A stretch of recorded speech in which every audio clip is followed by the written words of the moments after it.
నమస్కారం అండి. ఇప్పుడే అందిన వార్త. బీఆర్ఎస్ మాజీ మంత్రి ఇంద్రకరణ్ రెడ్డికి ఊహించని షాక్. సీఎం చర్యలకు ఆదేశాలు అనే వార్తలు అయితే వస్తున్నాయి. ఏంటనేది ఈ వీడియోలోకి వెళ్ళి పూర్తిగా ఇన్ఫర్మేషన్ అనేది తెలుసుకుందామండి. ముందుగా వీడియో చూసిన ప్రతి ఒక్కరు కూడా వీడియో లైక్ చేయండి, ఛానల్ని సబ్స్క్రైబ్ చేసుకుని సపోర్ట్ చేయండి. తోటి మిత్రులందరికీ కూడా వీడియోని షేర్ చేయండి. వీడియోలు కనుక వెళ్ళినట్లయితే ఆదివారం రాత్రి కేబిహెచ్పిలో కాలనీ ఫోరం మాల్లో సర్క్యులర్ రోడ్డు ప్రమాదం జరిగింది. ఈ ప్రమాదంలో ఇద్దరికి తీవ్ర గాయాలయ్యాయి. వీరి కారు మరొకరి కారును ఢీకొట్టడంపై ద్విచక్ర వాహనాన్ని కూడా ఢీకొట్టింది.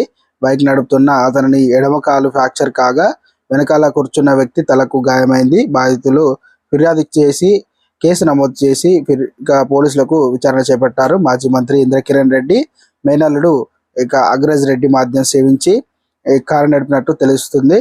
అయితే అతివేగం కారణంగానే ప్రమాదం జరిగినట్టుగా స్థానికులు చెబుతున్నారు. కేబిహెచ్పి పోలీసులు అగ్రజ్ కు డ్రంక్ అండ్ డ్రైవ్ టెస్టులు చేశారు. అగ్రజ్ రెడ్డి మోతాదుకు మించి తాగి కారు నడిపినట్టు గుర్తించారు. డ్రైవర్ ఉన్నప్పటికీ అగ్రజ్ రెడ్డి అతన్ని పక్కన పెట్టి ఇష్టం వచ్చినట్లు కారు నడిపినట్టు తెలిసింది. పోలీసులు నిందితులపై పలు సెక్షన్ కింద కేసు నమోదు చేశారు. కారు ప్రధాన దృశ్యాలు అక్కడే ఉన్న సీసీ కెమెరా రికార్డు అయ్యాయి. ప్రస్తుతం ఈ వీడియో సోషల్ మీడియాలో వైరల్ అవుతుంది. ఇటీవల కాలంలో ప్రజాప్రతినిధులు కుటుంబాలకు చెందిన వారు తప్పతాగి వాహనాలు నడుపుతూ యాక్సిడెంట్ చేస్తున్నారు. కొద్ది రోజుల క్రితం ప్రజాభవన్ వద్ద బోధన్ మాజీ ఎమ్మెల్యే షకీల్ కూడా ఇదే తరహాలో అతివేగంగా వాహనం నడిపి రోడ్డు ప్రమాదానికి గురైనట్లు అయితే వార్తలు అయితే వస్తున్నాయి. సో ఫ్రెండ్స్, ఇలాంటి వార్తలు మీరు ముందే తెలుసుకోవాలంటే మన ఛానల్ని సబ్స్క్రైబ్ చేసుకొని సపోర్ట్ చేయండి. Thanks for watching.